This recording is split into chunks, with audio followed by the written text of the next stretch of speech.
warahmatullahi wabarakatuh.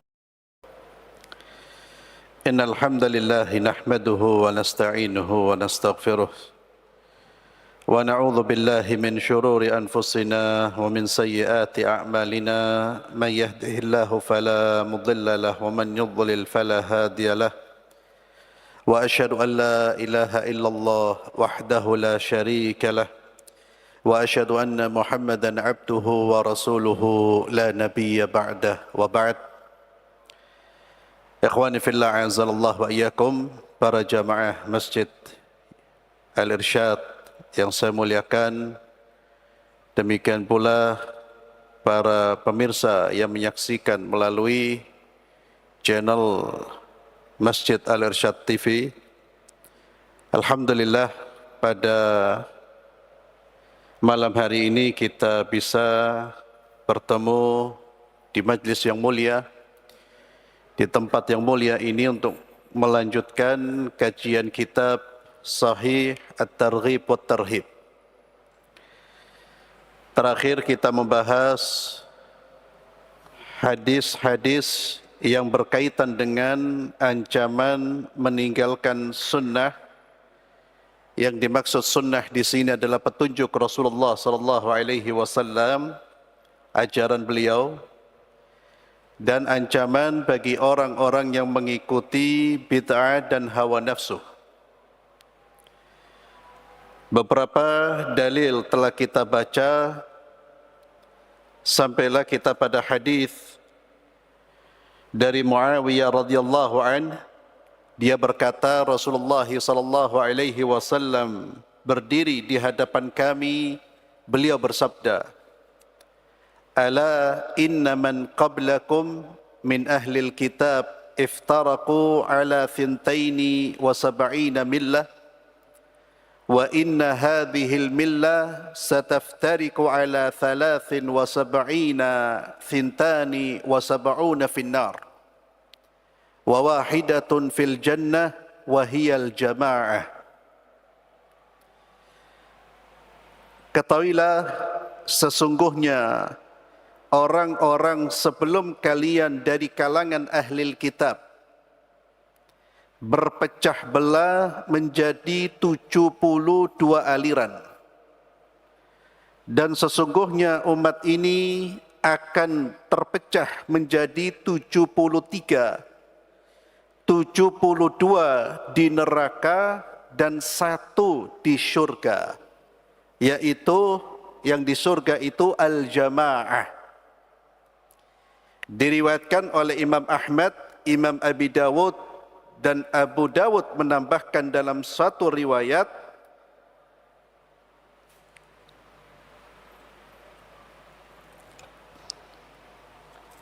yaitu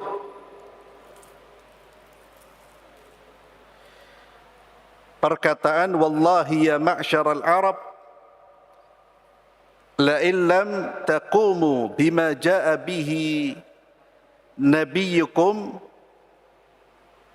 sallallahu alaihi wasallam la ghairukum minan nas ahra alla yaquma bihi.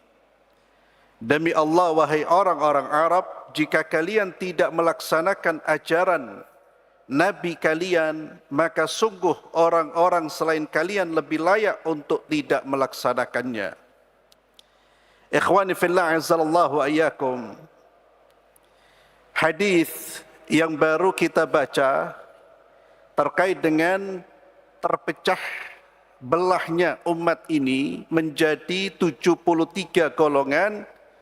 Ini merupakan hadis yang diriwayatkan oleh para ulama ahli hadis, di antaranya Imam Ahmad, Abi Dawud, dan beberapa ulama yang lain.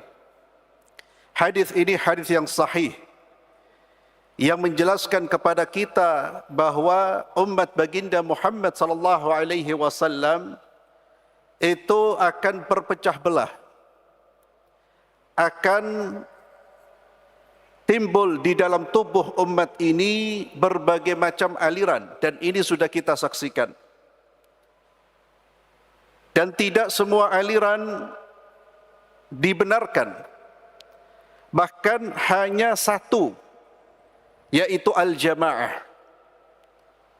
Al-jamaah ini dijelaskan di dalam riwayat yang lain, yaitu kelompok yang berada di atas apa yang dipegang olehku, kata Nabi, yakni kelompok yang berpegang teguh dengan ajaranku dan ajaran para sahabatku. Itulah yang dimaksud al-jamaah, jamaah. Maka jamaah di sini bukan jamaah kelompok dalam pengertian yang kita fahami, kelompok tertentu tidak. Atau jamaah organisasi tertentu bukan. Bukan itu. Al-jamaah itu yang dimaksud dengan al-jamaah, siapapun orang Islam yang berpegang teguh dengan ajaran baginda Muhammad sallallahu alaihi wasallam serta ajaran para sahabatnya, maka itulah orang yang selamat. Siapapun dia, apapun organisasinya. Dan tidak boleh ada kelompok yang kelompoknya adalah kelompok yang paling selamat di zaman sekarang. Tidak ada. Apapun namanya. Bahkan yang menamakan diri sebagai kelompok pengikut salafus saleh pun tidak ada jaminan. Karena penilaian bukan dari klaim, tapi dari perilaku dan sikap. Siapa yang mengikuti Rasulullah sallallahu alaihi wasallam baik dalam aspek keyakinan, akhlak, moral, aspek muamalah, maka dialah yang layak disebut ahli sunnah wal jamaah. Maka kata-kata ahli sunnah wal jamaah juga terambil dari hadis ini, ahli sunnah. Siapa ahli sunnah? Ahli sunnah mereka yang mengikuti sunnah. Sunnah itu ajarannya baginda Muhammad sallallahu alaihi wasallam. Al-jamaah siapa? Ya Nabi dan para sahabatnya. Itu yang paling layak disebut al-jamaah. Jadi jangan sampai kita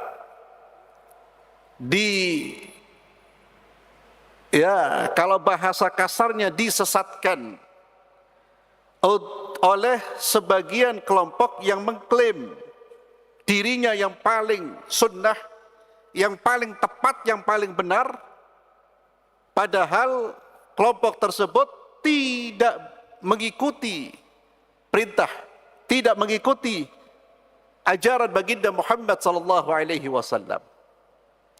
Karena sekarang banyak sekali kelompok-kelompok Islam, aliran-aliran, semuanya mengaku mengikuti ajaran Rasulullah sallallahu alaihi wasallam. Banyak kelompok. Maka kelompok-kelompok itu tidak boleh mengklaim dirinya. Ada tentunya bagian-bagian ajaran agama yang dijalankan dalam kelompok itu. Iya, ada. Tapi mengklaim paling bersih ajarannya, itu klaim yang berbahaya.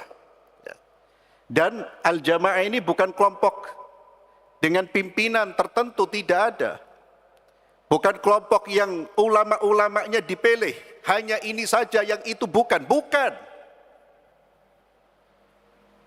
Yang disayangkan di tengah-tengah umat Islam, masing-masing kelompok mengangkat ulama-ulama tertentu.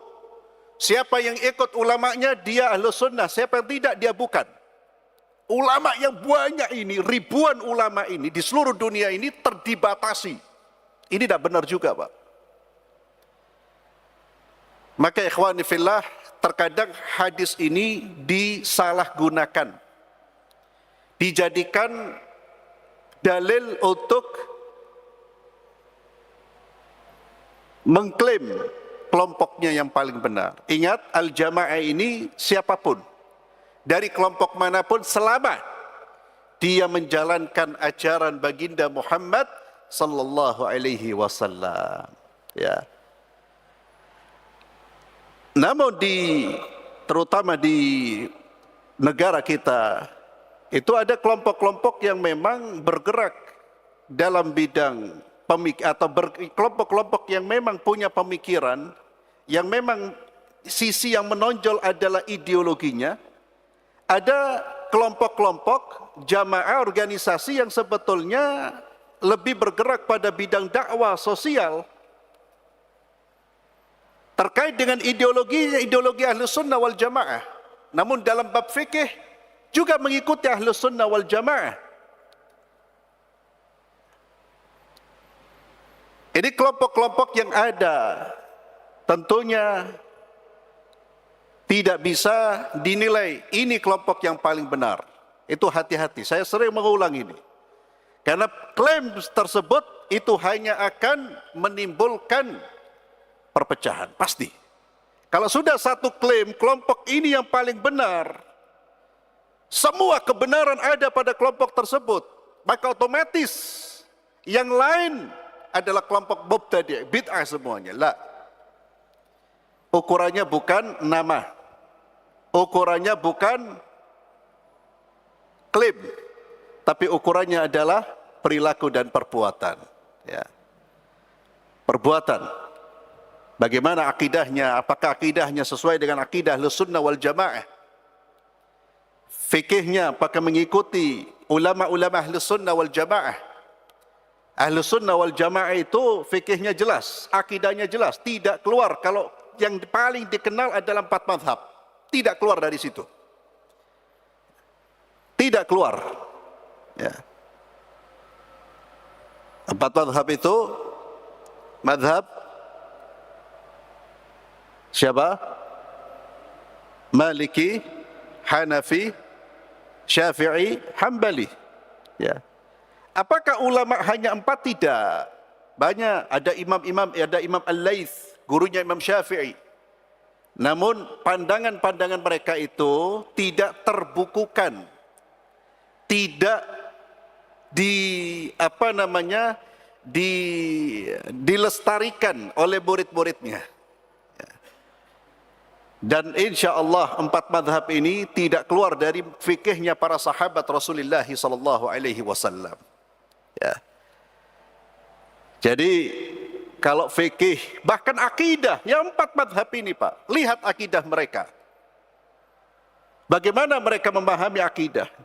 Dan satu hal yang pasti, 4 mazhab ini adalah mazhab yang menolak yang namanya ilmu kalam dan filsafat dalam urusan akidah. Tidak ada yang menerima itu. Jadi akidah mereka bukan akidahnya ahlul kalam. Maka kalau ada orang berakidah dengan mengikuti cara, metode ahlul kalam, dia pasti keluar dari 4 mazhab ini. Pasti itu. Pasti tidak mungkin sejalan dengan mazhabnya Abu Hanifah, mazhabnya Imam Malik, mazhabnya Imam Syafi'i, mazhabnya Imam Ahmad. Jadi ikhwani fillah, maka hadis ini mendorong kita untuk senantiasa memastikan bahwa amaliyah kita itu sejalan dengan ajaran Rasulullah sallallahu alaihi wasallam dan para sahabat-sahabat Rasulullah sallallahu alaihi wasallam. Pastikan. Kalau tidak, khawatir kita termasuk orang yang mengikuti hawa nafsu, kita orang yang keluar dari al-jamaah. Ini perlu dipastikan. Bagaimana agar kita bisa memastikan diri? Ya tentu dengan belajar. Belajar dari ulama-ulama yang dikenal berhati-hati dalam menjalankan agama.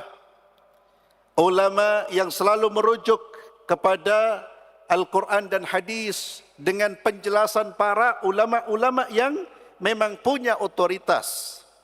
Belajar dari mereka. Mereka-mereka yang selalu menyampaikan ini tuntunan Allah, tuntunan Rasulnya, ini loh pendapat fulan, pendapat imam, itu yang kita ikuti. Ya. Kenapa? Kalau tidak mengikuti pandangan-pandangan para ulama dalam memahami Quran dan hadis, khawatir jatuh pada kesalahan.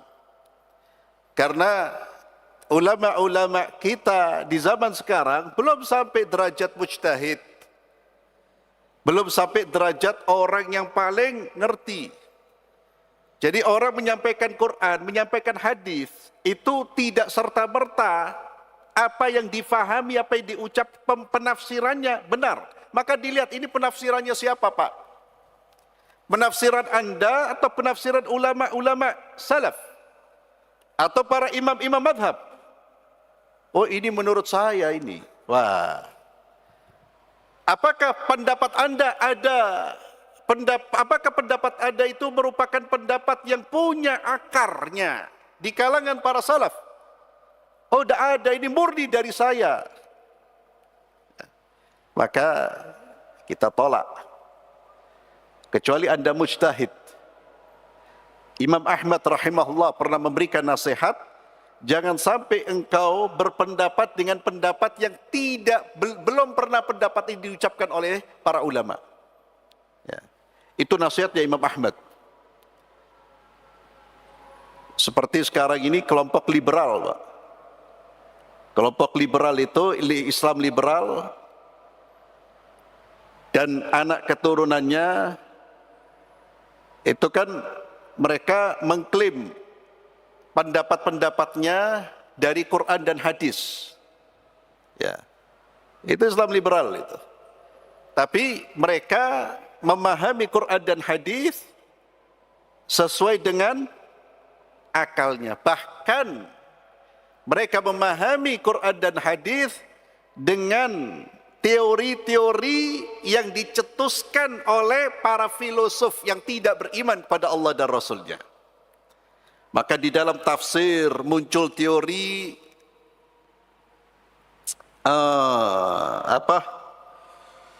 Allahu Akbar. Teori dalam tafsir ada yang tahu? Orang liberal itu. Ya Allah, astagfirullah. Hermeneutika. Hermeneutik. Ya. Itu kalau antum belajar insyaallah di Universitas Islam, itu ketemu itu. Dan bangga. Itu teori dari orang-orang yang tidak beriman pada Allah dan Rasulnya. Dipakai untuk melihat ayat-ayat Allah.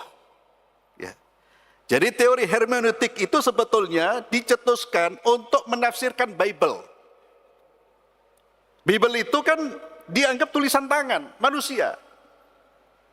Itu dipakai oleh orang-orang yang pikirannya sudah tercelup dengan pemikiran barat, hilang identitas Islamnya, hilang kebanggaannya dengan warisan Islam, mereka gunakan untuk menafsirkan Al-Quran. Jadi orang-orang itu pakai Al-Quran, Pak. Tapi Al-Qurannya sudah diberi makna yang tidak sesuai dengan kandungan dari ayat-ayat tersebut.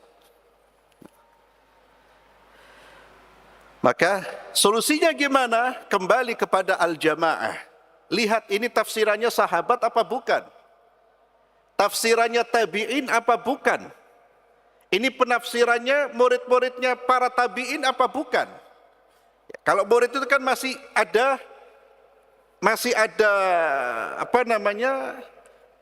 pengaruhnya dari guru-gurunya. Siapa? Ini yang menafsirkan. Itu penting, Pak. Sekarang ini penting. Siapapun, mohon maaf, bahkan ustadz umpamanya menyampaikan ayat lalu maksudnya gini. Tidak ada masalah, Pak. Anda tanyakan, ustadz, ini pandangannya siapa? Karena ustadz juga manusia. Apalagi di zaman sekarang, terutama di Indonesia, orang sekarang tidak perlu lagi pengakuan akan keilmuannya, sudah tidak perlu lagi. Siapapun bisa bicara sekarang. Pokoknya pandai bicara, pandai ngelawak, sudah jadi ustadz. Ya. Dan banyak, kalau orang-orang yang belajar ngerti, ini bukan ustadz, ini bukan. Ini ulama, ini bukan orang. Tapi orang awam tidak mengerti, Pak. Pokoknya tinggal pakai kopiah, pakai sorban, ya, punya pengikut, apalagi tim medianya hebat, oh sudah selesai sudah. Ceramah di mana-mana, nanti bawakan. Makanya karena banyaknya orang yang tidak bertanggung jawab dan hilangnya otoritas keilmuan, maka saat ini justru pendengar harus lebih selektif dan lebih kritis. Dan Anda jangan mau kalau didoktrin, jangan tanya, ikuti saya. Oh, sampean bukan Nabi Muhammad sallallahu alaihi wasallam. Kalau sampean Imam Ahmad, tak ikuti tidak apa-apa, Pak. Ya. Kenapa ikhwan? Karena fitnah. Apalagi Nabi sudah menyampaikan banyak aliran-aliran zaman sekarang. Kata Nabi yang selamat al-jamaah. Satu, ingat lo ya, kata-kata satu itu bukan satu kelompok. Jadi Anda tidak perlu cari ini kelompok yang mana ya di Indonesia. Lah, tidak ada itu. Kelompok yang mengklaim dirinya paling mengikuti salafus saleh belum tentu mereka selamat. Jadi al-jamaah di sini jangan difahami satu kelompok, satu organisasi. Jamaah di sini bukan organisasi yang ada pimpinannya, bukan. Ya. Maka organisasi kelompok manapun jika sejalan dengan tuntunan, ya dia organisasi yang baik. Ya. Namun tidak boleh diklaim ini yang dimaksud oleh Rasulullah sallallahu alaihi wasallam. Ya. Yang dimaksud oleh Rasulullah itu ini. Organisasi ini dah. Nabi tidak menyebut organisasi. Nabi menyebut siapa? Kelompoknya para sahabat Rasulullah sallallahu alaihi wasallam. Kemudian di hadis berikutnya Nabi sallallahu alaihi wasallam mengingatkan, wa innahu sayakhruju fi ummati aqwamun tatajara bihimul ahwa kama yatajara al-kalabu bisahibihi la yabqa minhu irqun wala mafsilun illa dakhalahu. Sesungguhnya akan muncul di kalangan umatku sekelompok orang yang diseret oleh hawa nafsu seperti penyakit anjing gila menyerang penderitanya.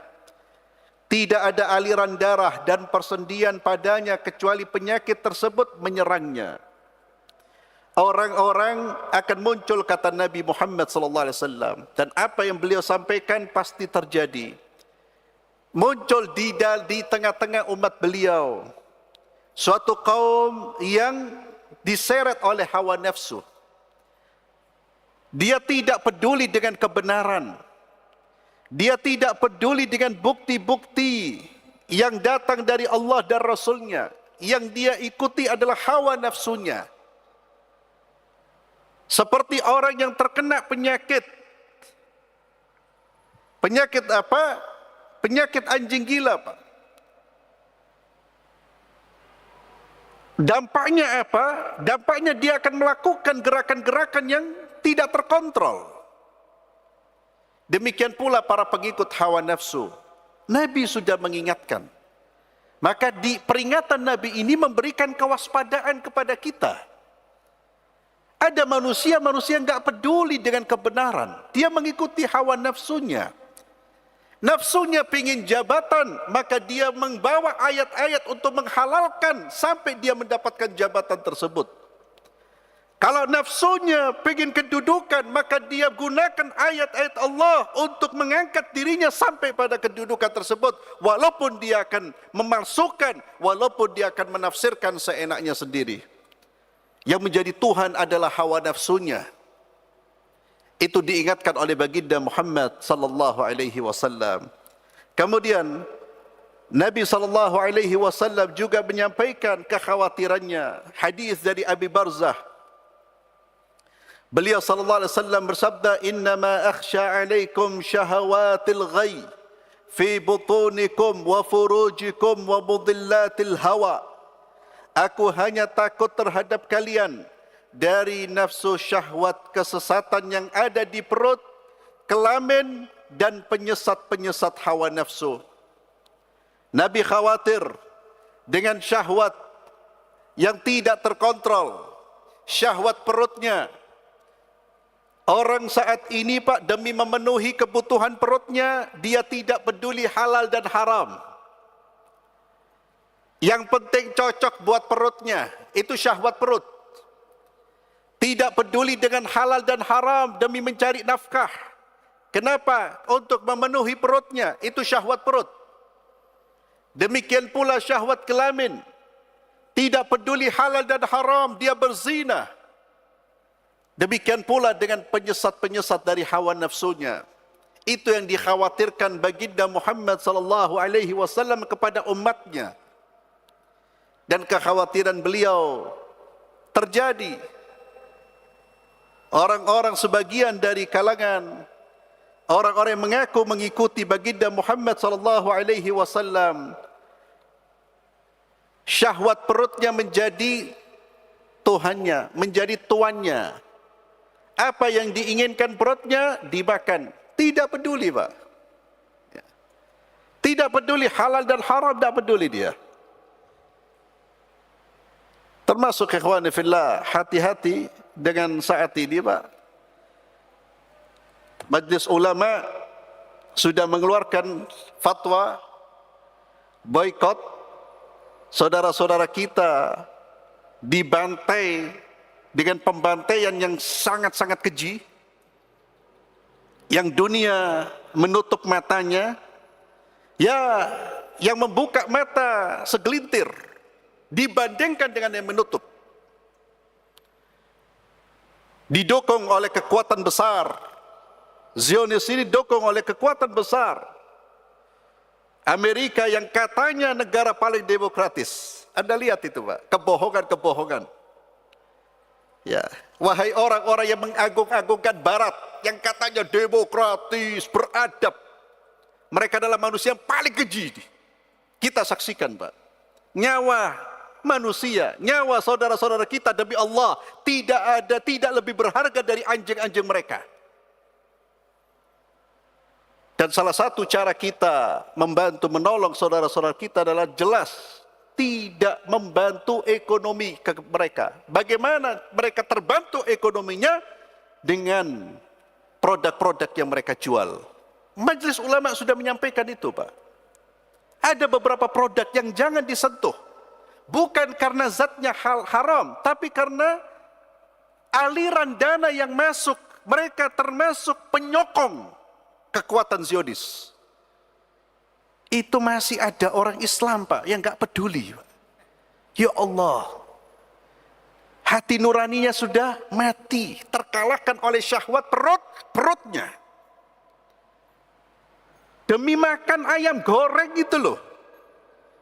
La haula wa la quwata illa billah.